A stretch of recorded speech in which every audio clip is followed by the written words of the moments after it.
Strangest and strongest weeks in royal history. This is the Royally Rich Lifestyle Show with me, Ian Pelham Turner. Let's roll the titles and let's talk about the show.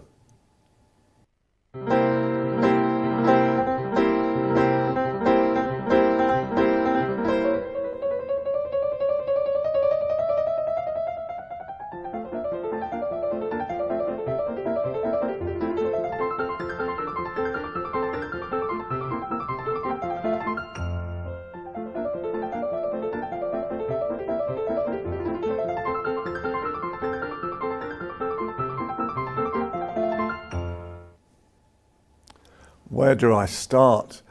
First of all, HELENA, my great colleague, unfortunately this week she's on a special assignment and I'm not surprised because we have been inundated right across the world talking about Kate, talking about King Charles. Really at the moment there seems to be massive interest with global TV stations as well. So she will be back again next week. And really to carry on with Kate at the moment, as we know, the controversy first started over a week ago now, and boy, don't we know it. The family image that William took for Mother's Day has really caused a sensation. That's the only way to describe something like this as well. And the reality with a photograph like this, it is by normal means just a normal family shot. The reality was that Kate and William were trying to just placate all the noise around them at the moment and just show something for Mother's Day. But oh no, all sorts of things have happened. I've had to defend manipulation of images by Kate. Then we discover that it's been going on for some time now. And then everybody is saying, where is Kate? Where is Kate? Where is William? What's going on? So then the second part, as soon as we're thinking, well, you know, nothing's going to happen, we're being told by the palace, nothing's going to happen at all. The next thing we know is that William and Kate turn up at the royal farm shop in Windsor, which is attached really to the royal estate. And before we know it, photographs start appearing, especially the front page of the Sun, that actually shows them walking happily together from a video that was taken by someone who happened to be there at the time, and he shot it on his phone apparently. And his reality was that he was trying to sort of show the normality of William and Kate. Now the reality is that's probably backfired on them a little bit again as well, because all it's done is add to the intrigue, the sinister intrigue that's been happening around them at the moment. And so the reality is that I think right now, I feel from what I'm hearing, the allegations are and the truth are two separate things. And I think that the Kate at the moment has been extremely brave. There have been issues with her that have been, she's had to deal with again this week at the London clinic, dealing with someone trying to find out what has actually happened to her. Now the reality at the moment is I'm joining a fraternity of people saying, leave Kate alone. That's the message, leave Kate alone. I think I have a very good idea now of what is happening, and the reality is that once people finally know, and that may be some time away, then they will realize how brave she is being right now, even deciding to come back to public life within a reasonably short space of time after this operation as well. So I think that that's really my prologue, if you like, for this week on the royal news part of it. But I thought we would do something this week a little bit different for the show as well, and talking about things about royal etiquette. And there's all sorts of different rules and regulations that the royal family have to deal with, and I refer to my notes now. So the first rule, would you believe, and I couldn't believe this when I read it, this made me chuckle, is that they're not allowed to play Monopoly. Now you may ask, why isn't the royal family allowed to play Monopoly? You know, what's wrong with Monopoly? I suppose the only thing that may sort of concern is who buys Buckingham Palace, but you know, apart from that. But apparently Monopoly can cause competition, and sometimes the royal family get very, very competitive with each other.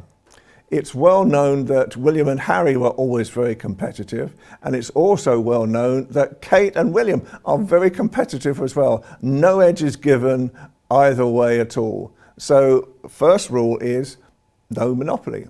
How interesting. And then the second rule is if the king is standing, everybody else has to stand as well. So even if you're sat down and then the king stands up, everybody has to stand as well at the same time. So even at the big functions, you know, where there may be several hundred people, some may be sort of sat down as well. As soon as the king stands, the etiquette rule is then all the guests have to stand as well. So, you know, and sometimes, you know, he almost does like a sort of a soft shoe shuffle, meeting people as well. And the third rule is, and this was broken, bless her heart, by Meghan, because the royal family state no autographs. They don't give out autographs. And as you can see from this photograph at the moment, is that Meghan was doing an autograph for a young person. And Harry was laughing about it as well, because he probably realized she was breaking etiquette. But in reality, that's Meghan for you. You know, she has a heart of gold, I think, Meghan, at the same time. You know, and I want her and Harry to feel safe and hopefully come back to Britain as well. But Meghan, no more autographs. And then the next rule is two heirs to the throne cannot fly together after a certain time, because in reality, if both of them are killed, if there was a plane crash, and God forbid that ever happened, but if that actually happened at any time, then the reality is that could wipe out the monarchy at the same time. So when they come of a certain age, then no two heirs are allowed to actually fly together. And then finally, Mrs. Obama. Please, I love her to bits, Mrs. Obama. I think she's the most tremendous person, but she treated the Queen like she was her personal grandmother. Touching is not allowed with the royal family. Simply do not try and touch the royal family, and certainly do not try and guide them around the room. I remember there was an Australian Prime Minister a few years ago that guided the Queen round the room, and the tuts that came from round the room afterwards because he'd broken the protocol was absolutely strange. Anyway, we're going to take a short break now, and then we're going to bring on a business etiquette expert, Michael Spooner. Stay tuned.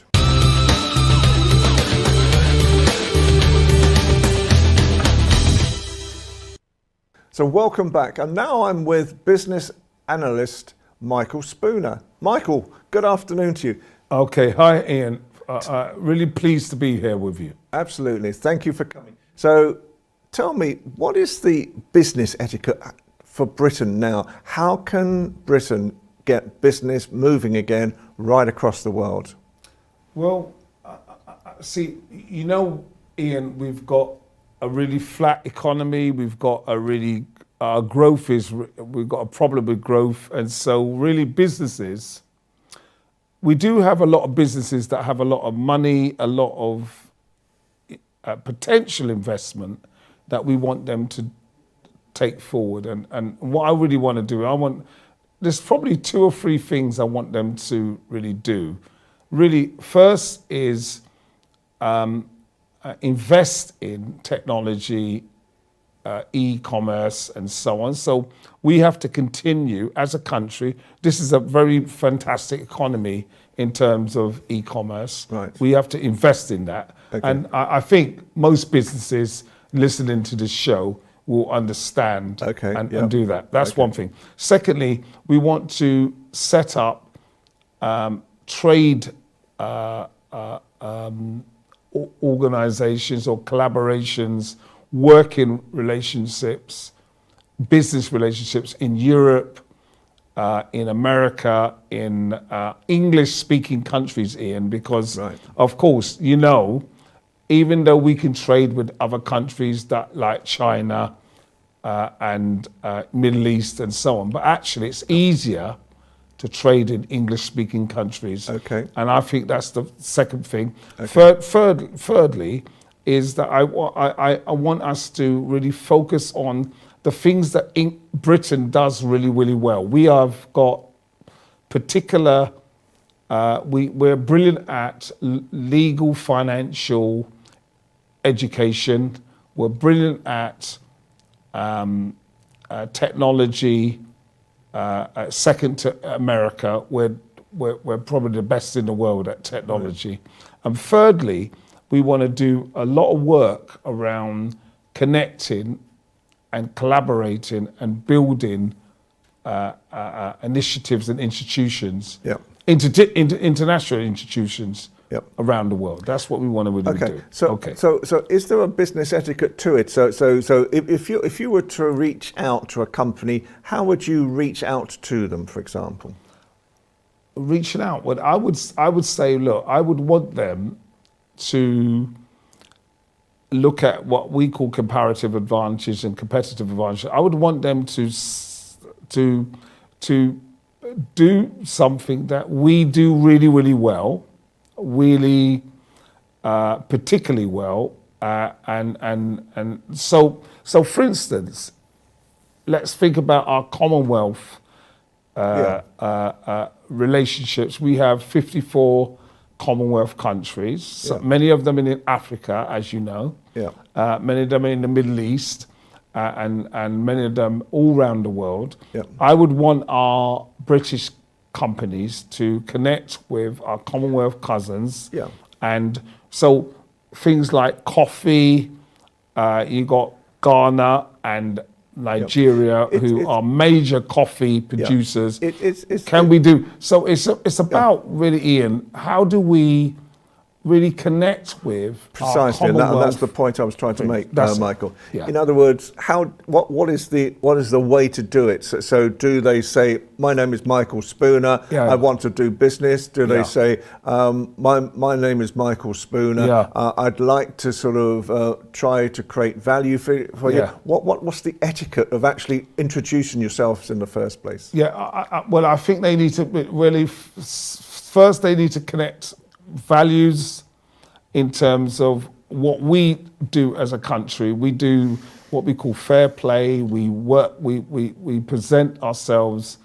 as a country, a democratic country, and I think that we do. There's a set of principles that I think we need to do to connect with them.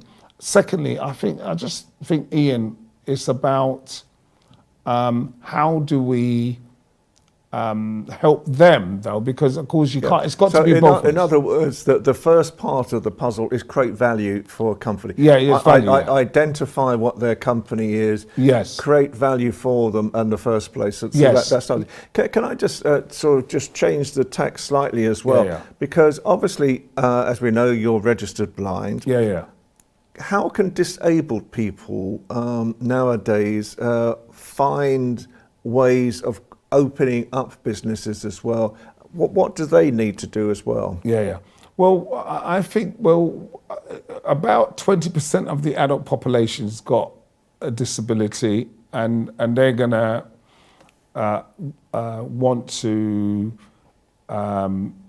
engage with business and so on. And I want our corporate business, because we have a very large business population here. I want them to really do a lot of reasonable adjustments, a lot of accessibility, what we call access and inclusion.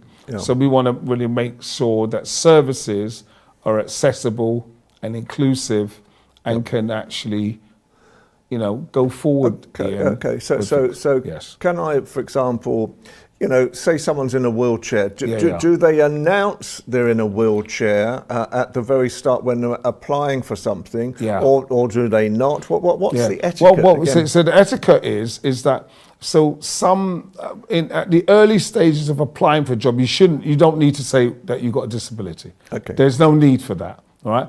But when you get to the second stage, the shortlisting stage, then you're going to have to say, well, look, obviously I'm in a wheelchair because I want to have an accessible interview. If I've got to go for an in-person interview, then you want to do that. Same for deaf people, same for blind people, same for people with neurodiversive, autistic disabilities. So what you got to do is at the first stage, you don't need to say anything. But the second stage, you do need to say something.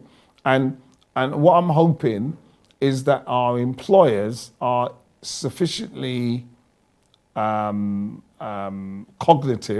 that they can allow our people to. Okay. So do you think is there enough statutory legal applications already for people, or because what I hear from people who have disabilities, they want to work. Yeah, and it's probably harder for them in some ways to do Yes. it. But normally they give 200%. Yes. Well, see what we've got, Ian. We've got 2.5 million people who are sickness and disabled are not working. But I'm telling you, Ian, most of those people will want to work. Most of those people can work, and if the government would just support them in a way which to get them economically active rather than inactive, I think we would get much more people. This is a big issue for government. Richie Sunak, our present government, is obviously got an issue and a problem with this. But I just think that I would put in place lots of support, intervention, and help. Okay. To move the 2.5 million people Excellent. from inactive to active. Excellent. Work. Excellent.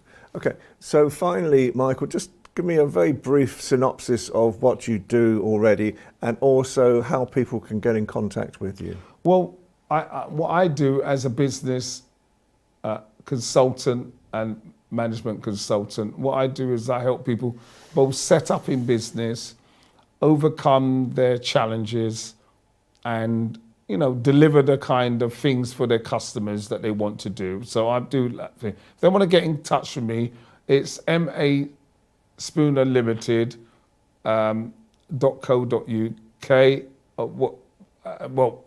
MA Spooner Limited at gmail.com. Admin at maspooner.co.uk. So we've got two ways of contacting us, but you could just talk to me and give me a ring on 0203 476 9605. So those are really contact numbers. But what I really want people to do is, when they do make contact with me, let's have a conversation about Absolutely. how we can take things So forward. that's the etiquette for you. So Yes. that you want to take conversations. Michael, thank you so much for your time this afternoon. Very valuable, really details, I think, as well. And really, Michael, I think, is one of the most incredible business advisors around today. You've gone through adversity yourself, but now you teach people how to win. Yes. Thank you for your time. Thank you, Ian. I really appreciate it.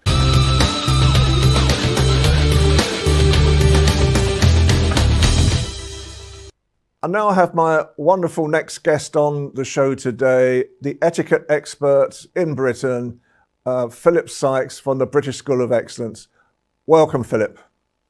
A very warm welcome to you too, Ian. It's so lovely to see you. I'm sorry we haven't got your wing person with you today. Absolutely. Well, she's on a special mission. Sounds like something like a spy movie, but it's hopefully not. So, Philip, what we're talking about today is all about your subject, etiquette, more than anything. So I was just asking our previous speaker, what is the etiquette of actually introducing yourself to a business, for example? So what is the etiquette when you are wanting to introduce yourself from just not a business point of view, but just from a normal point of view? What are the things that you should do to actually really create traction from the very start? Thank you, Ian. Well, firstly, the key to connecting with people is very much focusing on how do you make that other person feel. So it's very much about giving really good, genuine eye contact. We always sort of give people the guidance to have a 3-second make eye contact for 3 seconds, long enough to ascertain the color of their eyes, and then go to the human triangle, the nose, the chin, the lips, the ears. You don't want to stare someone down. If a handshake is appropriate, then a firm handshake, not the wet fish. You do not want a wet fish handshake. A handshake, believe it or not, studies have shown is the equivalent, a good handshake is the equivalent of 3 hours rapport building. And then obviously our gorgeous smile. A smile really does light up a room and lights you up and your eyes light up. In how you present yourself. Remember, you are seen before you even speak. So how do you present yourself for that particular occasion? So that's respect for yourself and respect for the recipient, whoever you are engaging with, or whatever event you're going to, or whatever business you may be going to. And then the actual greeting. So we want to project our name and we want to project our introduction. Now, in the old formal, old school way, it would be, Philip, how do you do? It's rhetorical. And you would then reciprocate, Ian, how do you do? And then we would go into a conversation. Because nice to meet you actually doesn't really make any sense. If I've never met you before, how do I know it's nice to meet you? Now, I know the world over is using that, and I'm not going to knock it because it's quite a nice, warm ring to it. But I would always encourage people to sort of, hello, my name is Philip, how are you? Rather than say, nice to meet you. So part of the etiquette policy, presumably as well, is know who you're meeting. In other words, do some research beforehand. Make it sound like you already have listened to what they're doing just from reading their synopsis. Very much so. I think if you know where you're going and you know who you're meeting, we have all got access to, these days, a smartphone or a computer, and LinkedIn is a very powerful tool. Don't be over-familiar, though. That is something you do not want to. That would be really bad etiquette, and that would absolutely, literally put you on a very bad sort of, in a bad position on the back foot, because that person would very much jump to, are you stalking me? Are you sort of really sort of trying to find the ins and outs about me and my life? And, I think in England, a lot of us are quite private, and then when we get to know someone, we start to open up and start to share.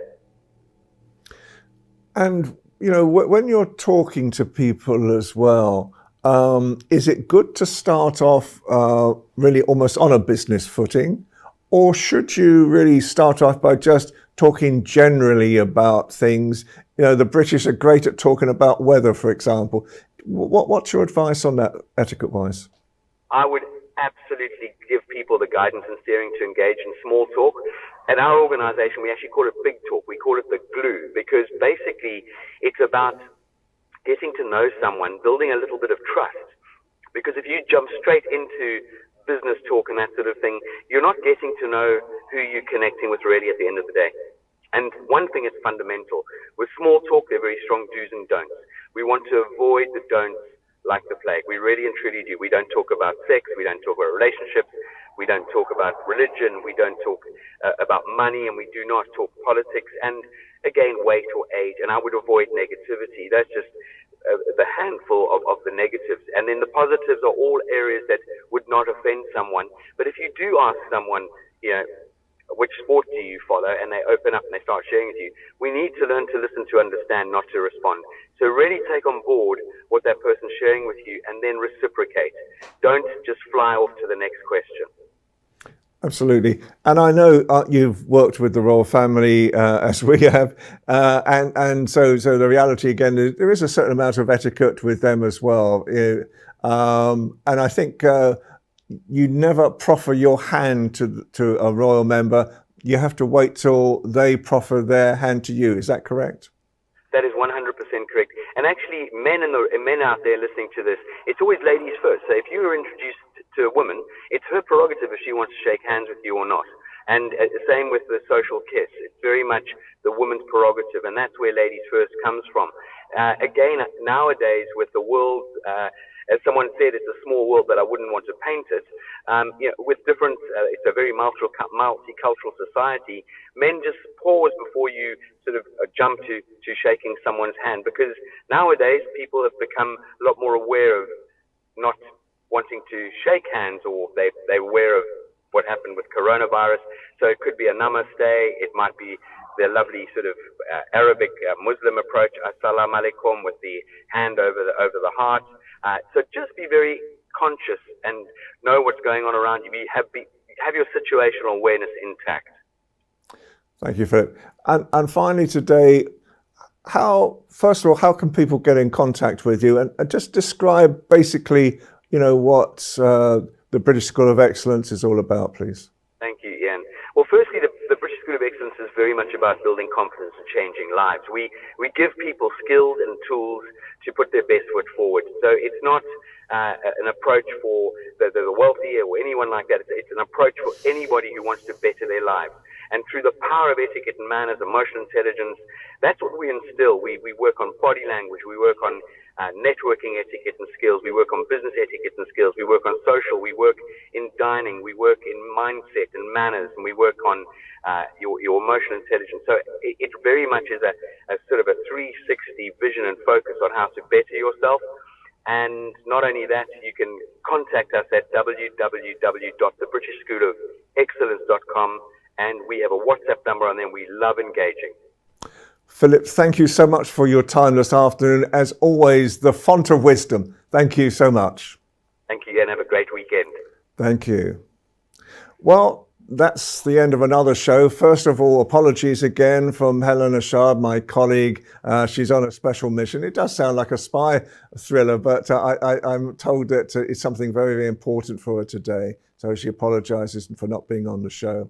So can I thank Helena Castrati from ALB UK TV for actually really supporting this show and being able to sort of put this show on. I'd also like to thank USA Global TV in America for working with us, and Sky 585 Love World for really making a good contribution as well.